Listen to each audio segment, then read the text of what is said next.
My husband is a high school English teacher, and he said, honey, I spent a whole month talking to black face, just nothing, black screens. He's tired of that. So as many of you as are able to turn on your camera so I can see you, that would be really lovely. I would love to see faces.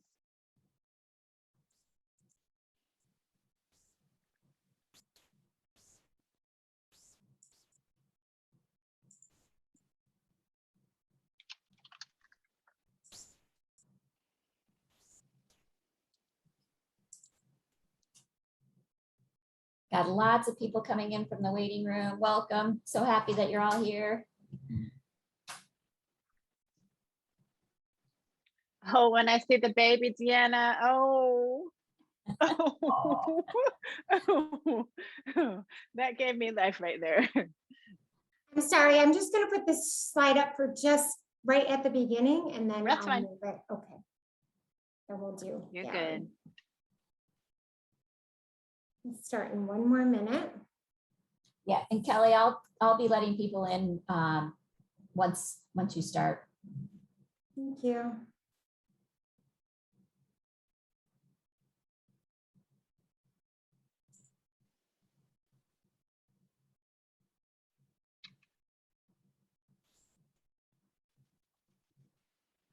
Actually, no, as people are jumping on, if you could type in the chat what your role is. Are you a student? Are you faculty? Like, what do you do so that I can speak to whoever's in the room? It'd be really great to know what your role is.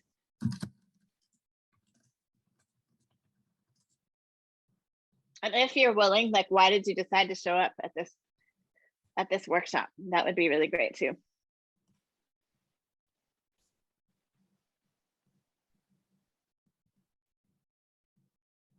So, hi everyone, thanks for attending this session. Welcome to our first All Hands on Deck presentation with Erin Jones. I'm going to take this slide down. I just want to go over a few things. So this session will be recorded, and please take time to check out Erin's bio on the PDS website. We just want to save some time and not have a long intro so that you can hear from her. Please be sure to stay muted throughout the presentation unless Erin asks for you to not be muted, and feel free to utilize the chat. You can look for dates and times for sessions throughout the fall, and please complete our evaluation form. Dr. Del Prado Hill will put that information in the chat. If you are just coming in, Erin has asked if you would put who you are and why you decided to come to this session into the chat, and we'll continue to monitor that. So without any further ado, please take it away, Erin Jones. Thank you for being with us. Yay, I'm so excited to be here, y'all. I'm so excited. I wish I could be in person with you, but you know, we're gonna do it this way for now. We're gonna be fine with this. I am way, like, as far away from you as possible.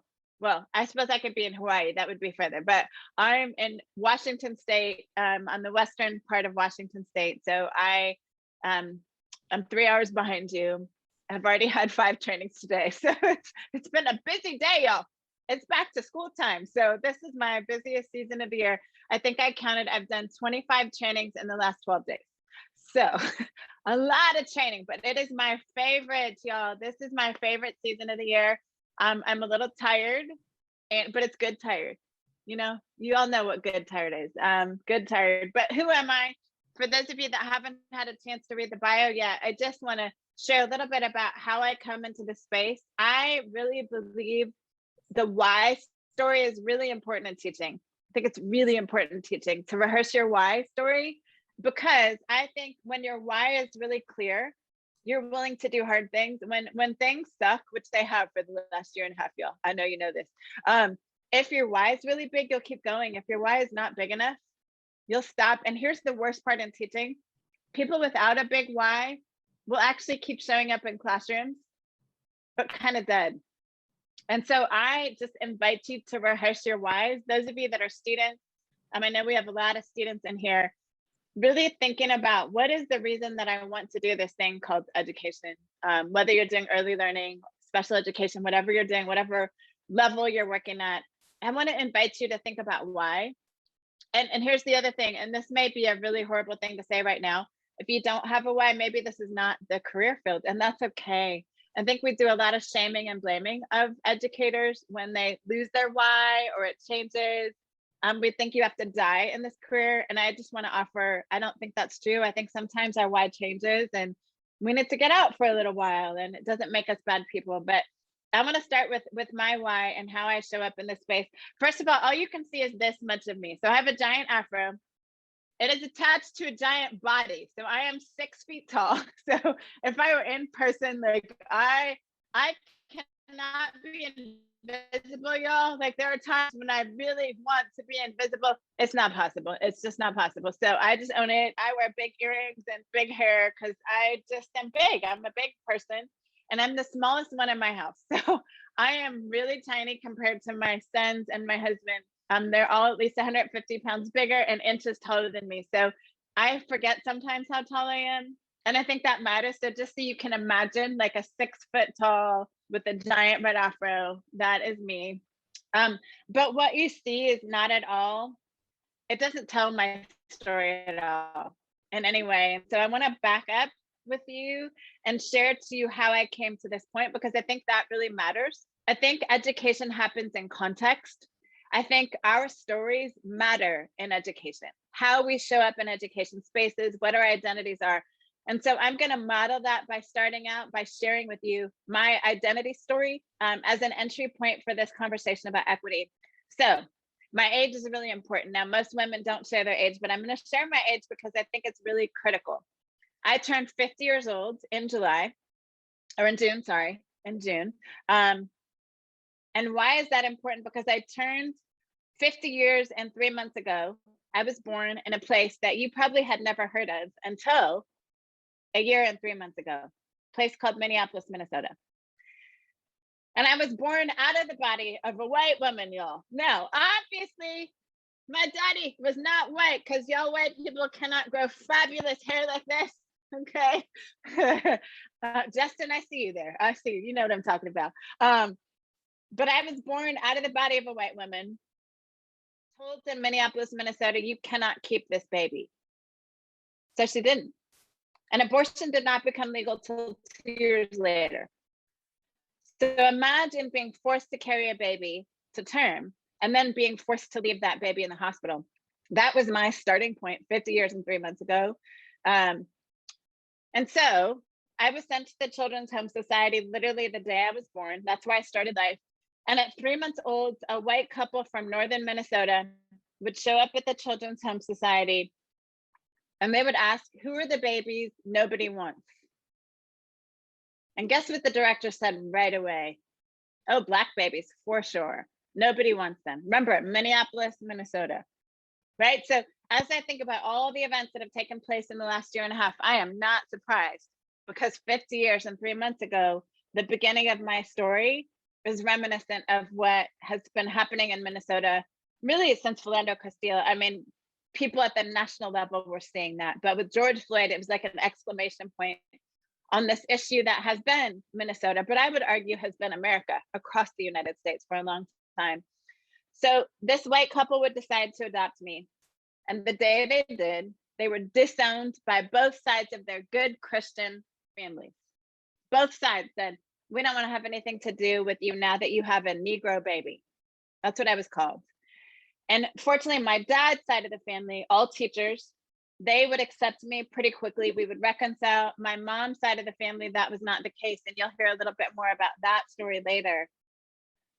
But my parents were forced to leave their small town in northern Minnesota and move south in Minnesota, still not south like south, but south in Minnesota. And I would be raised in a little town called Stillwater that now is a fairly decent sized town.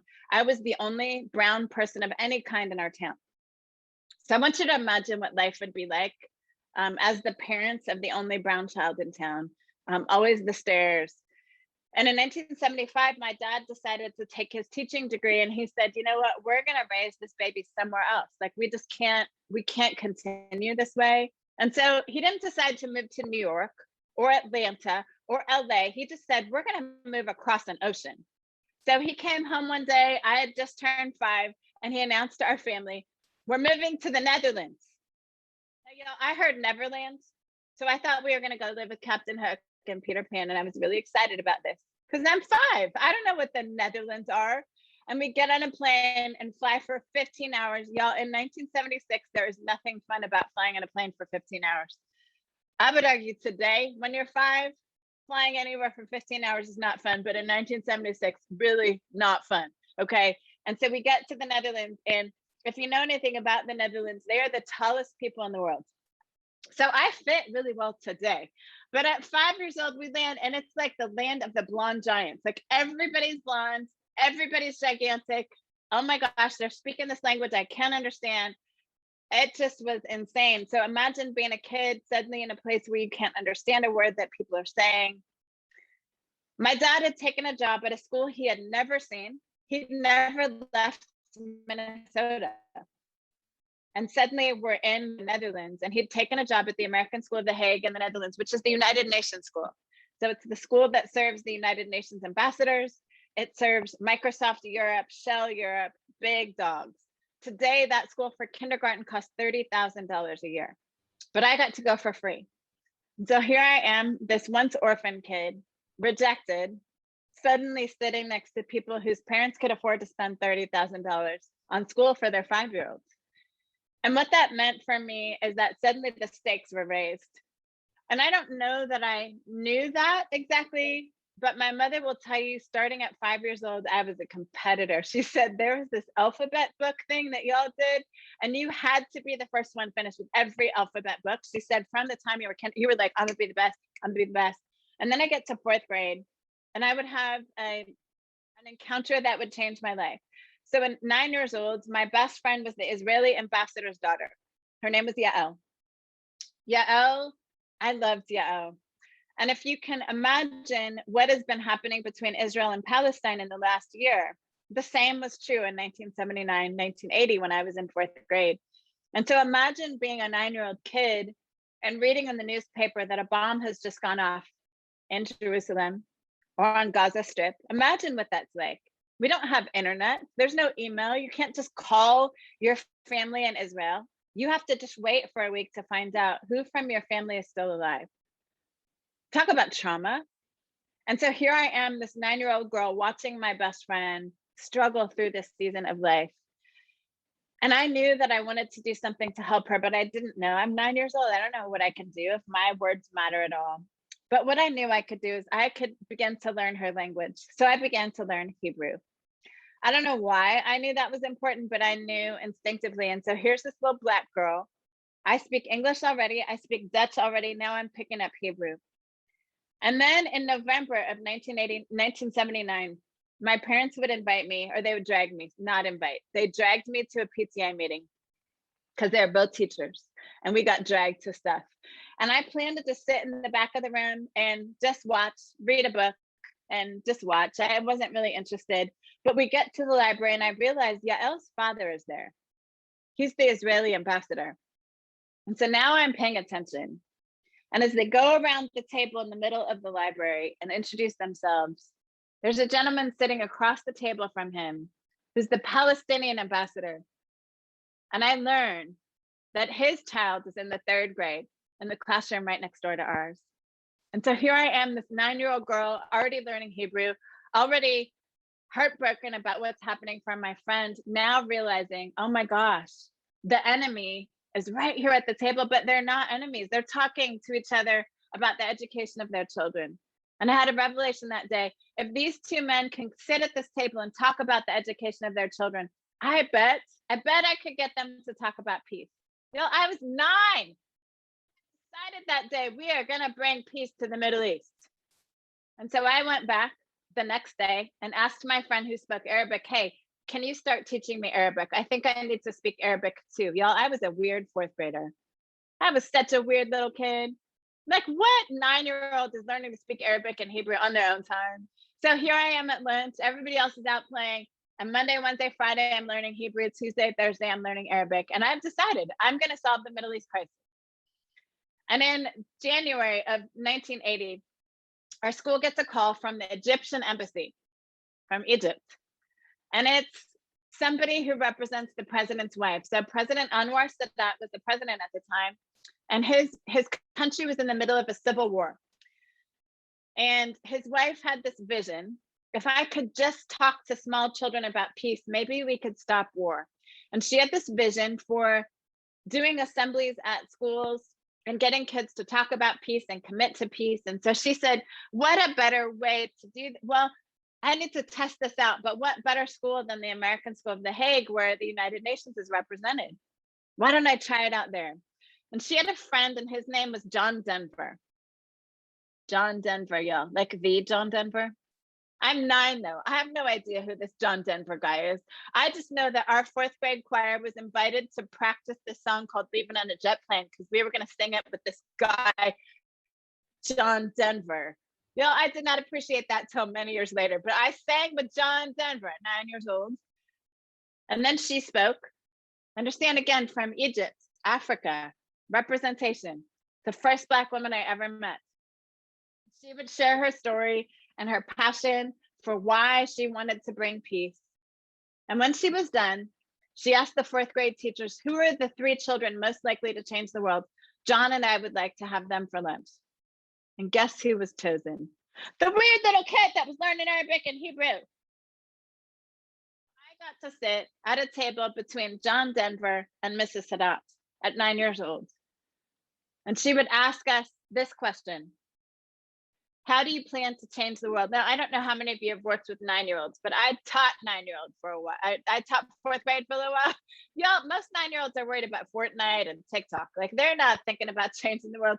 But she asked, like, how are you going to change the world? And I was like, me first. I'm going to solve the Middle East crisis, learning to speak Arabic and Hebrew, and I'm going to bring peace to Palestine and Israel. And she did not laugh at me that day. She pointed her finger at me and she said, you, Erin, are a world changer. Not you will be someday. Not, oh my gosh, I see so much potential in you. You, Erin, are, I want you to imagine somebody who looks like you, who's a president's wife, tells you, you are a world changer. I want you to imagine what that does for you. Her words absolutely changed my life. Y'all, our words as educators can either bring life or death. We can either speak life into students or we can speak death into them. And that day, she spoke life into me. And funny story, I went back to my 4th grade teacher the next morning and I was like, oh, Mrs. Parlier, I loved Mrs. Parlier so much. Miss Parlier, the president's wife just told me yesterday that I'm a world changer. What do I need to do? My parents that question because teachers are supposed to have all the answers, and they were she was my teacher.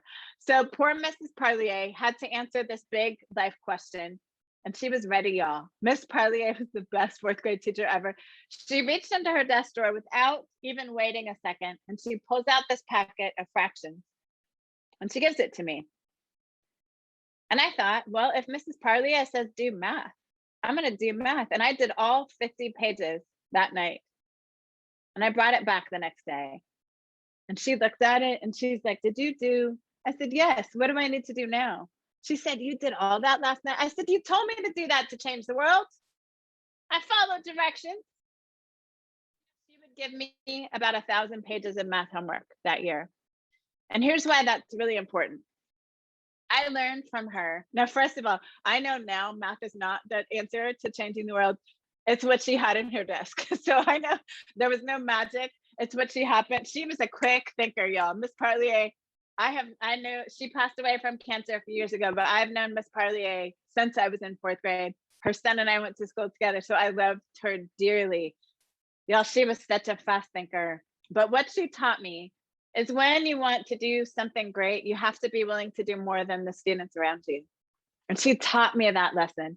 She kept giving me more and more and more. And she challenged me to be the best version of myself possible. And I would go on to 5th grade and play in the band. And when my band teacher said, hey, y'all practice 20 minutes a day, I said, nope, that's what average people do. I'm going to practice 40 minutes a day. Do you know, by the 6th grade, I was playing in the high school band. By the 8th grade, I became the first girl to play boys varsity soccer. In the 9th grade, I was the first freshman to make all 3 varsity teams. And I tell people all the time, it's not because I was naturally so talented. I knew from Mrs. Sadat that greatness was about how I choose to invest my time. And I wanted my life to matter. So fast forward. I know I've got to go to a good college if I'm going to be a world changer. I know this. All of the United Nations lawyers went to Princeton, Harvard, Yale, Stanford. And so I applied to Princeton. I don't know why Princeton was my first choice, but Princeton was my first choice. And then Bryn Mawr, the sister school to Princeton, was my second choice, but I really wanted to be at Princeton. And in March of 1989, the counselor at my school makes an announcement over the loudspeaker: Erin has been accepted at Princeton. And everybody's cheering around the school. I'm so excited. I got my first choice.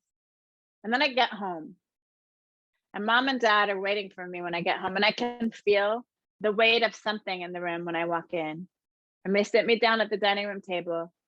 My dad, he's a math teacher and the budget guy, says, honey, I suspect Princeton didn't look at your financial aid paperwork to see that we're teachers here.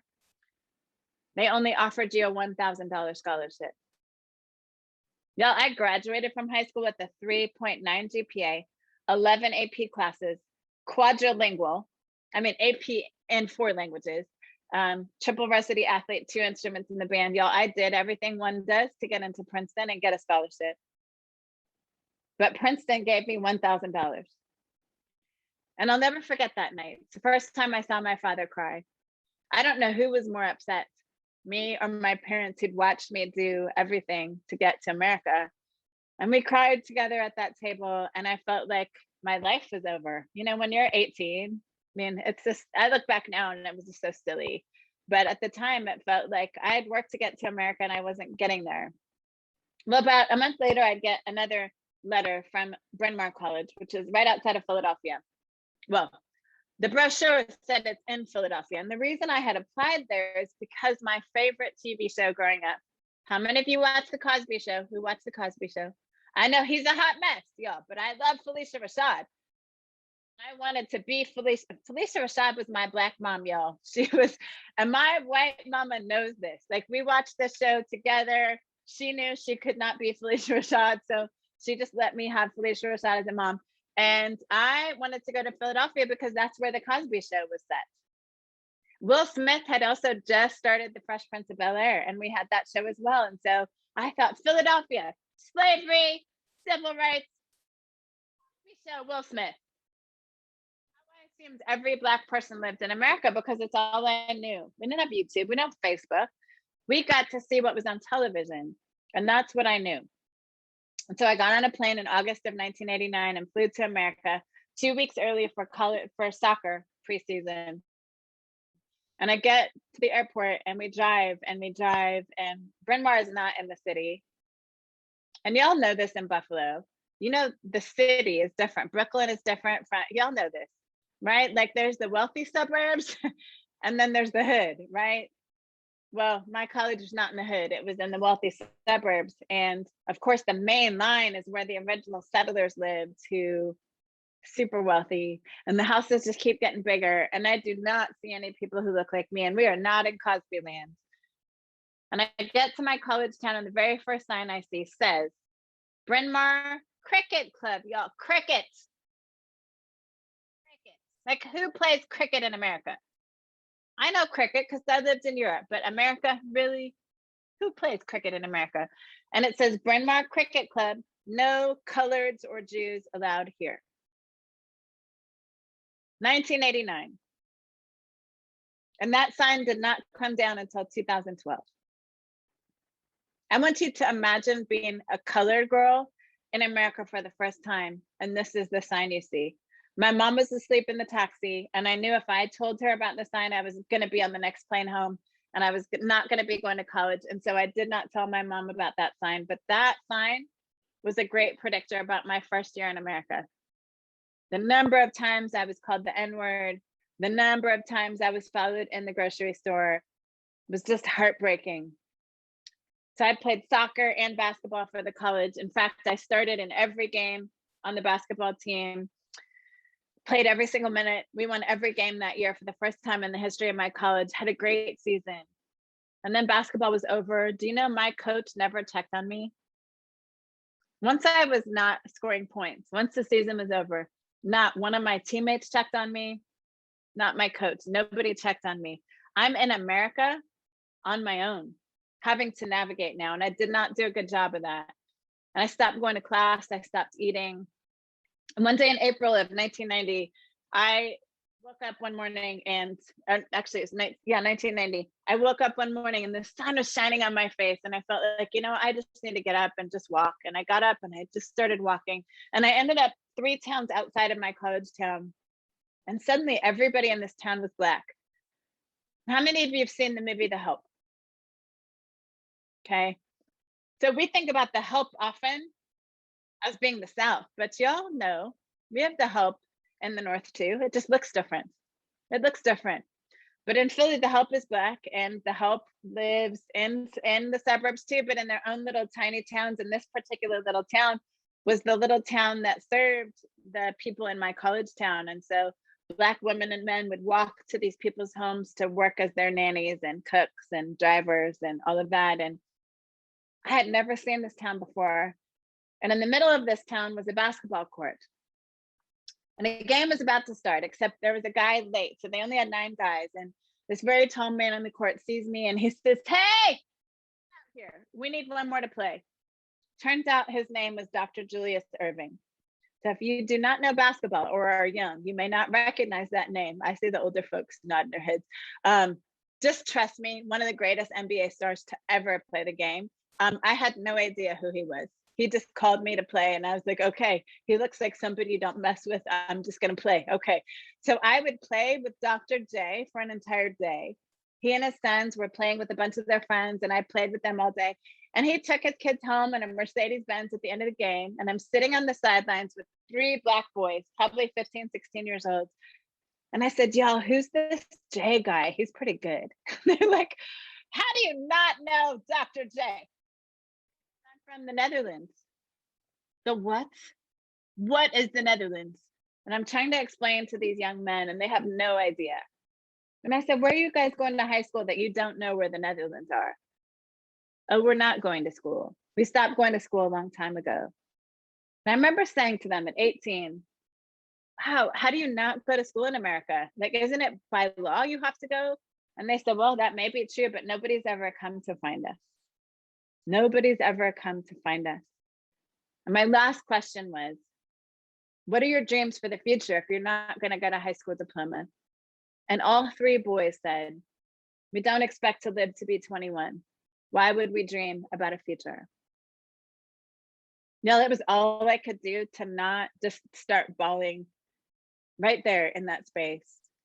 I knew in that moment on the side of that basketball court exactly what I had been made for.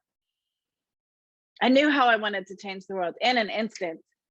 And I ran all the way back to my college dorm. At the time, you had to call the operator to call Europe. So I called the operator to call Europe, woke my parents up at like 3 o'clock in the morning. And I said, "Mom and Dad, I'm crying." I said, "Yo, I love you. I love you. Thank you for loving me well."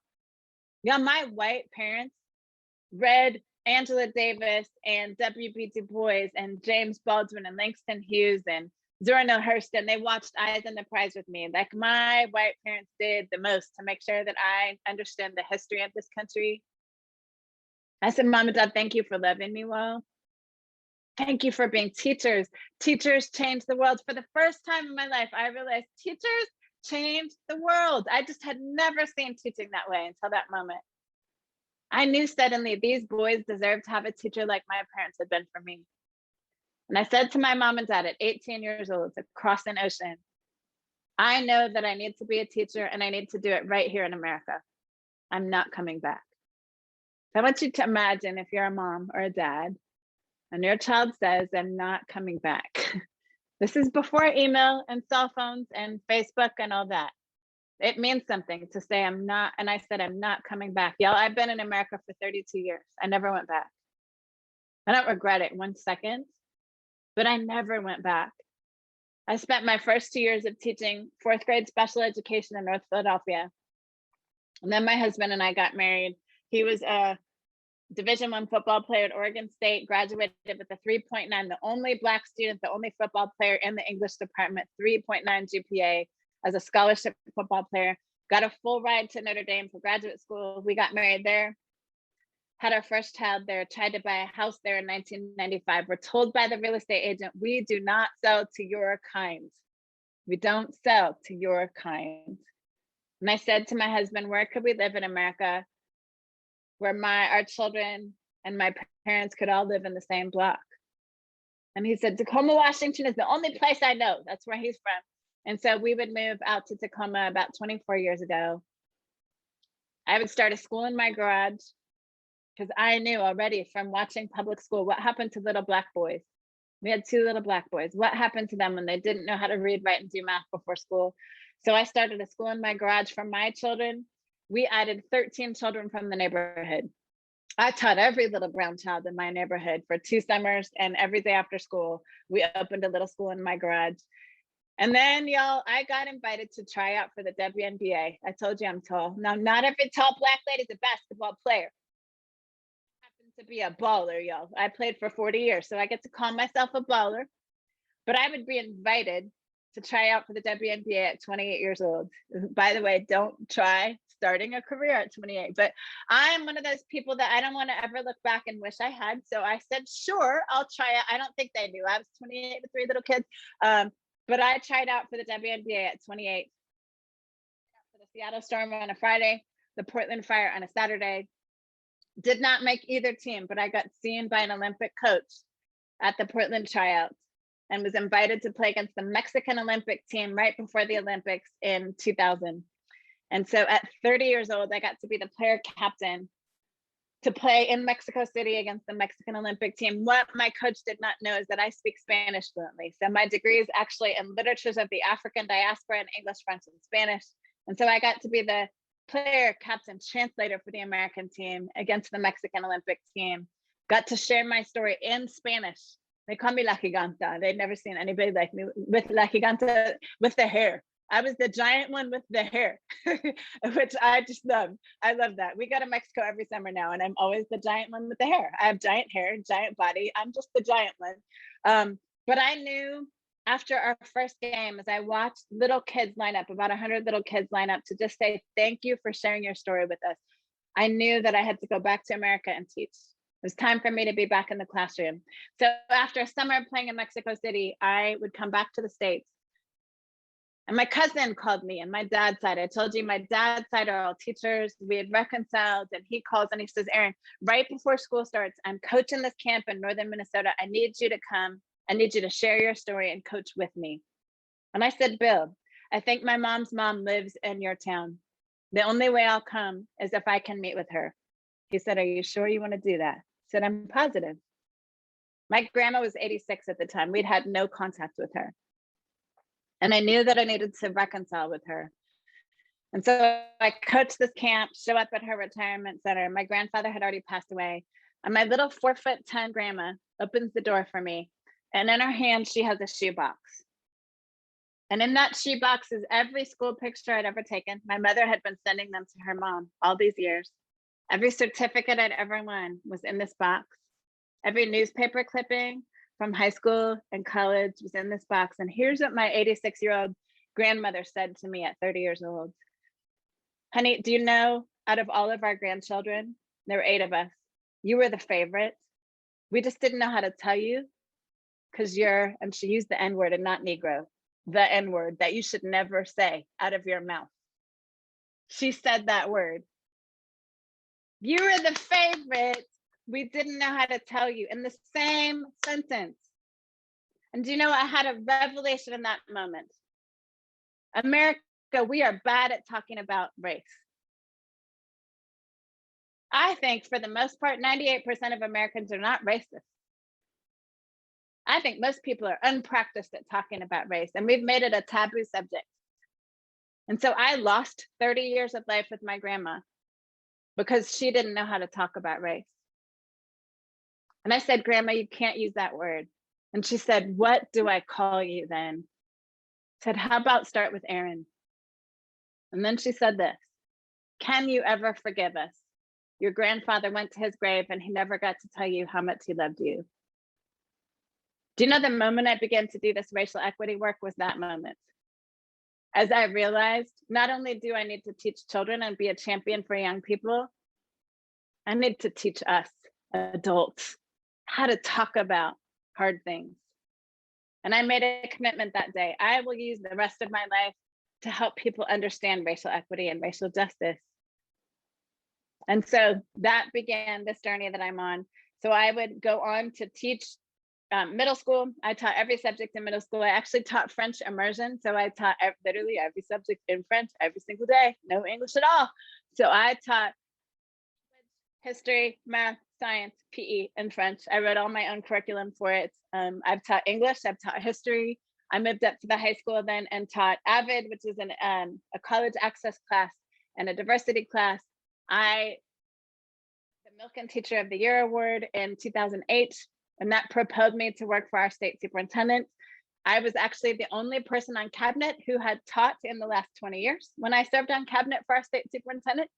And y'all, just to give you a little sense of Washington State cabinet, of 12 people on cabinet, 5 of us had ever taught before. 2, 3, 4, 5.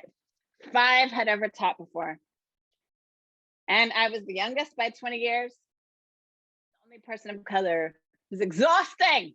It's exhausting. So I tapped out after 3 years. I was like, I cannot do this anymore. And I went back to the school district and I was the director of equity for 2 large districts in Washington State. And then I made the crazy decision in 2016 to run for state superintendent and became the first Black woman in the state of Washington to run for any state office. I lost that race by less than 1 percentage point, which I'm really happy about because y'all, I'd be running schools in a pandemic right now. He just did a press conference the other day. He has lost hair. He looks stressed out. Y'all, I got a full head of hair and I'm still smiling. So I feel like I got rescued by 1 point. And I have been doing racial equity work in colleges and K-12 education, businesses, nonprofits for the last 5 years. So here's what I want to share with you. There are kind of 4 postures that I want to share with you as takeaways from my story and just how I am moving through this equity work that I want you to think about. I think when we talk about equity, we give people lots of language. We don't give them the attitudes and postures to hold on to that language. So I want to give you some attitudes and postures today that I think we as educators need to really learn to embrace. So number 1, and I want you to help me out in the chat. Number 1, I always start with gratitude. So in the chat, I want you to type out, what is one thing that you are grateful for today? And it could be a little tiny thing. It could be a big thing. But I want to share with you, here's what gratitude does. Do you know that gratitude is not something that some people are better at than others naturally? Some people are more practiced at gratitude than others. Gratitude is like a muscle. The more you practice it, the more natural it becomes. I told you I'm a ball player. If you tell me shoot a free throw, I'm naturally, without even thinking about it, I'm gonna catch the ball, spin it twice, bounce it twice, spin it, shoot. I've shot 100,000 free throws. I catch it, spin it twice, bounce it twice, spin it, shoot. I don't even have to think about it anymore. Do you know gratitude is like that? You will develop muscle memory around gratitude over time the more you do it. Here's the other really good news about gratitude, the science. Do you know that your dendrites will actually change and reform to create like a positive neural network over your brain the more you practice gratitude? Why is that important in this conversation about equity? Because how many of you would say right now in the United States, we have some really negative conversations about equity right now, happening in the news, happening in school spaces, happening in school board meetings, right? Talk about equity, people like, oh, I'm gonna invite you to start with gratitude. Start by changing your own brain chemistry so that you can have some positive frameworks to look at things through. Okay, I wanna offer the second thing is assets. I think so often when we talk about equity, we start with where do we not have something? Which group of people is missing something instead of everybody brings something to the table. Everyone brings something valuable to the table. And here's how I started this. So in March of 2020, I lost all of my work in 48 hours. So I'm a consultant fully. I'm not on staff anywhere. I'm not on salary. Within 48 hours, I literally lost every cent that I have coming in until the end of June. And then I started losing stuff in July and August. And I'm a person of faith, and but I was still stressed out, y'all. I was anxious. And my husband is our budget guy. He's a teacher, but he loves budget and stuff. And I just remember having to look at him on March 11th of 2020 and say, I'm not bringing in anything for the next 3. We have a graduate student at USC. Y'all, USC is $72,000 a year. Fortunately, he got a scholarship this year. Amen. But $1,000 for his first year and then $72,000 for a second. We had another kid in undergrad. So I have 3 adult kids. Expensive. And I had to tell my husband, I'm not bringing in any money. And I'll never forget what he said to me. He turned to me in bed and said, honey, you've been doing a long time. I want to invite you to just be.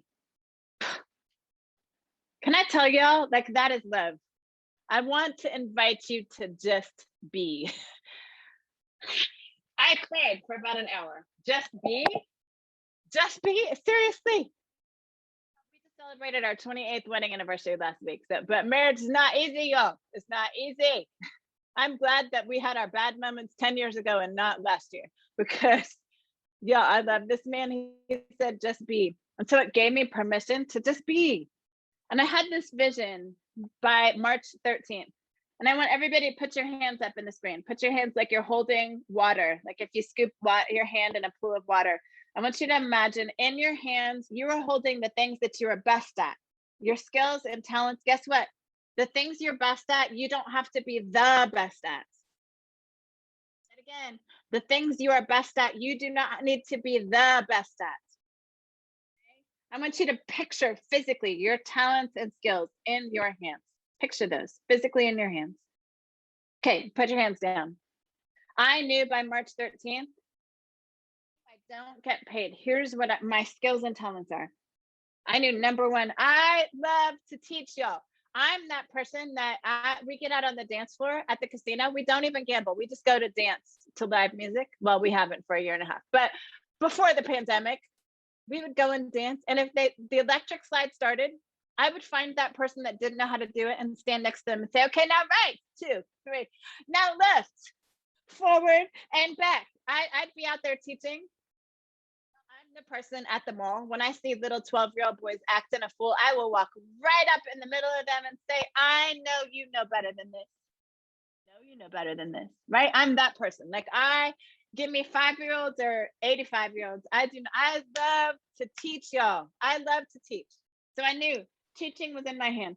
I also knew I speak 4 languages. That's in my hand. Okay, what can I give away to the world? Not for money. What can I just give away to the world? And I said, I'm watching Facebook. I'm watching my friends panic. Like, we got 3 children at home. We don't know what to do. What are y'all going to do? I said, what I can do is I can do a read aloud every morning for little kids. So I posted on Facebook, hey, I'm going to go live at 9:30 every morning, y'all. Bring your little kids. I'll go live in English Mondays and Wednesdays, Spanish Tuesday, Thursday, French or Dutch on Friday. Just bring your kids. And the first day, like 2 kids showed up. By the end of the second week, I had 100, 200 people every day watching. And they didn't always show up live. Sometimes they'd watch later in the day, but people were watching because they needed something for their little kids to do. And then I taught a class on equity for any educators that wanted to join from 10 to 11 for an hour every day. I just gave away all that I knew about equity, created this community of educators online. And then from 11 to 12, I taught a class called Becoming a Change Agent for middle and high school kids. I thought, I want to teach them the lessons that I've learned over time about changing the world. And about 2 weeks in, my husband says, honey, why are you writing lesson plans for that middle school class? Don't you have like 20,000 followers on social media? Yes. Aren't some of them world changers? Yes. Why don't you just invite them to teach a class? Why don't you have a different person each day teach your class? And I was like, ding, ding, ding. This is why we have partners in crime. And so I reached out on social media and I said, hey, friends, if you think yourself a world changer, I need world changers for an hour. Y'all know my students got to meet the first Asian Supreme Court justice, the first Black Supreme Court justice in my state, 2 former NFL players, a current NBA player. If you know Isaiah Thomas is from Tacoma, Washington. I have coached with him. I've spoken with him. Anyway, my kids got to meet a Hollywood producer who's a former student of mine. The University of Washington, our largest state university, reaches out to me on Messenger and says, hey, Erin, maybe I'm not a world changer, but I'm a college president. Like, could you talk to my kids? Sure. Talk to my children. Can you imagine being a 12-year-old? She stayed on the phone for an hour and a half to talk to my 12 and 13-year-olds. They got to meet her cats. They got to go on a tour of her house to see the kind of house that a university president lives in. Yeah, we all have something in our hands. Every single one of you has something in your hands to make the world a better place. Guess what? All of your students do too. All of your communities do too. Even and especially those that have been minoritized and marginalized, they have assets too. Sometimes it's language, y'all. Sometimes it's a language other than English. Sometimes it's a language other than academic English. Sometimes it's their sense of community. Sometimes it's their history and traditions. Every single one of the people we serve, including you, has something in their hands. So when I talk about equity work, number one, gratitude. Number two, what are the assets that we all bring to the table? Because I think if we can start there with assets, it changes the conversation about equity. Number three, and this one is really, really, really important. How many of you are old enough to remember when political correctness became a thing? Who remembers that? When political correctness, yeah. I'm gonna invite you to just a perspective, and you don't have to agree with me on this. It's just my way of talking about political correctness. So I came to the US just as it was becoming a thing in the late 80s, early 90s. I'm gonna offer that PC taught us how to lie really well. I'm gonna offer that. Now here's why. Because not only do I speak English, Dutch, French, and Spanish, I also speak body language.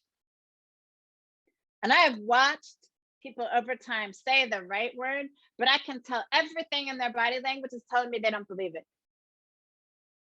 Everything in their body language is telling me, oh, I know the right word, but I surely don't. I'm only saying it because otherwise somebody's gonna cuss me out. But I will tell you that I can read some body language, y'all. It's how I've survived so long. Watching people. When you grow up at the United Nations, like you have to, for your survival, know how to read body language. So I may not speak Russian or Ukrainian or Tagalog, but I can watch somebody's body language and have a good sense of what's happening. Y'all, political correctness taught people how to lie. And I think that's not useful. I think it's not useful. I'm also going to throw out another term that I think is not useful. How many of you have heard of safe spaces? So I'm going to offer, my youngest son who's in graduate school right now did his undergraduate work at a place called Harvey Med. It's a very elite engineering, math, science school in just outside of Los Angeles. He's on the spectrum. So he's a high functioning kid on the spectrum. He called me at 20 years old. He was a junior. And he said, Mom, there is an ultra right wing speaker on our campus today. And they've created a safe space for those of us that feel threatened by this person's message. And he said, so I'm sitting in a room with a bunch of other students who all look a lot like me. And it doesn't feel very safe because guess what? We don't know what that person's actually saying. And in an hour when he's done speaking, students are going to leave that place and they're going to have heard these ideas, and who's going to protect us then? Is there going to be another place for me to go? He said, I don't feel safe, actually. So here's how that translates, I think, for us into adult spaces. If there's a room that's mostly Democrat and you're the lone Republican, it means you're probably not going to say anything. If you're in a room with mostly Democrats and you're the lone Republican, it means you're probably not going to say anything. If you're in a room with mostly Christians and you're atheist or Muslim or Baha'i or Jewish, you're probably not going to say anything. If you're in a room with mostly white people and you're the lone Black person, you're probably not going to say anything. I think what safe spaces has done is it's caused us to be silent. And I'm also going to offer in conversations about equity, silence is not useful. And so I want to invite you into what I call brave spaces. And here's what I mean by that. I think often when we talk about equity, people want the 5 steps to equity. Erin, come do a training and give us the 5 steps to get to equity. Guess what? Equity happens in context.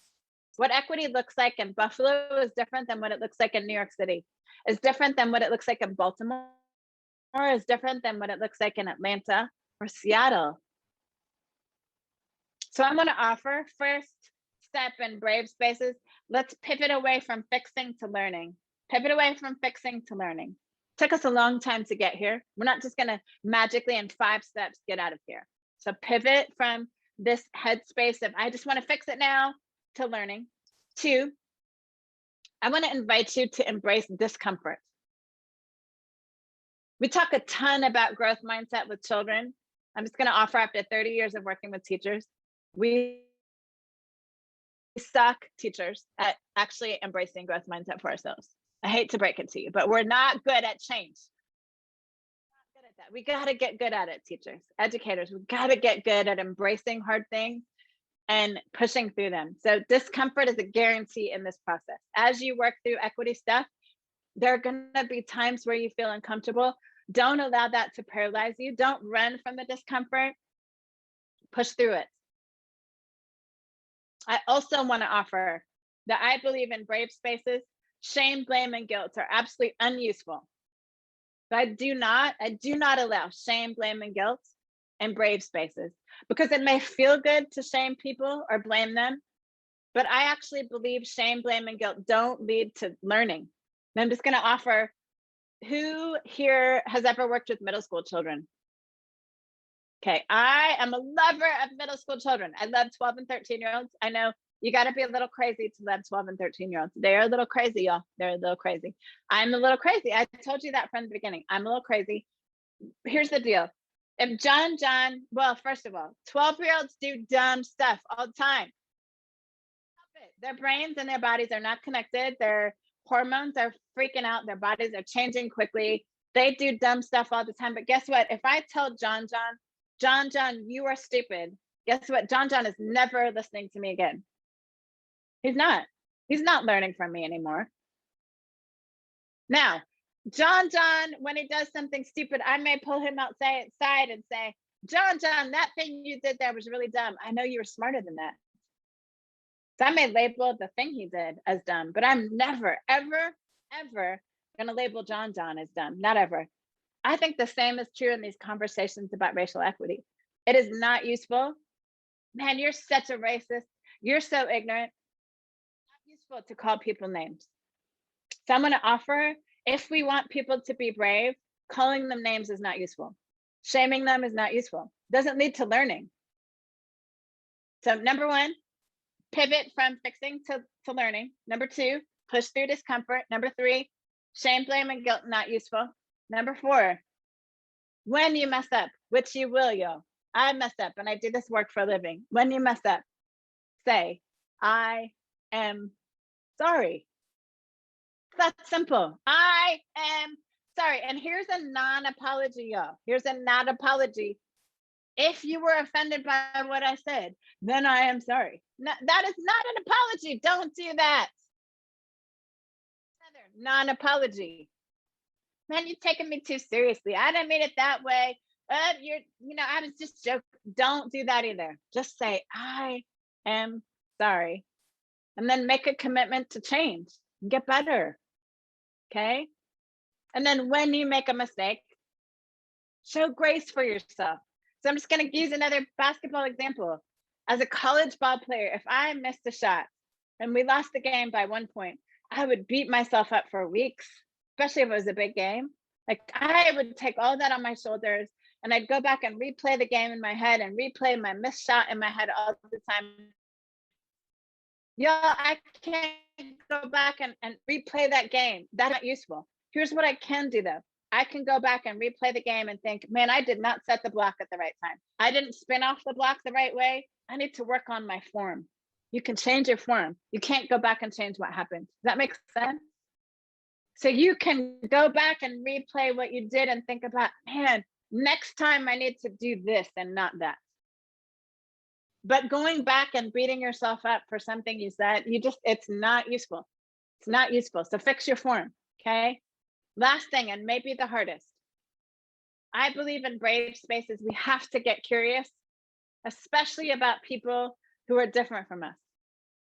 I want to offer that right now in America, we're not curious about other. If somebody votes differently from us, if their skin color is different from us, if they wear a mask or don't wear a mask, if they're vaccinated or not, we paint people with a broad brush and we make them other, and we don't get curious about why. I want to invite you to get curious about people who are not like you. And absolutely, Mary, social media is making this worse. Our social media communities we have cultivated. I want you just a little challenge to you, a dare. I want you to check out who's in your social media circle. Most people cultivate circles that are just like them. And so what happens is you end up in an echo chamber. You end up in an echo chamber. And when that lone voice comes in from outside, then we pounce on them, right? Because they're not like us. I want to invite you to think about how you can integrate your social media and just begin to pay attention to other people, and not in judgment, but just begin to pay attention to other people, listen to other voices. But I absolutely believe social media is dangerous. And I want to invite you, guess what? You don't have to respond to every post, even and especially if it pisses you off. Here's my rule for me. And this came out of running for office. I do not allow myself to critique a system if I'm not willing to be part of the solution. So that's one of my rules. Now, at home, I may with my husband, we may critique a system, but publicly, I'm not going to critique a system or a person if I'm not willing to be part of the solution. Number two, I do not allow myself to critique someone publicly if I can't do it with love. And here's what I mean. I don't have to like you to love you. Love is about centering someone's humanity. And so I do not allow myself to respond back if I'm doing it with malice, or if I'm doing it to shame them, or I'm going to let them know. I don't allow myself to respond. And what it means is it may take me a couple of days to respond, or I may not respond at all, y'all. Guess what? We don't have to respond to everything. We don't have to correct everyone. And if you correct someone without love, it doesn't help, actually.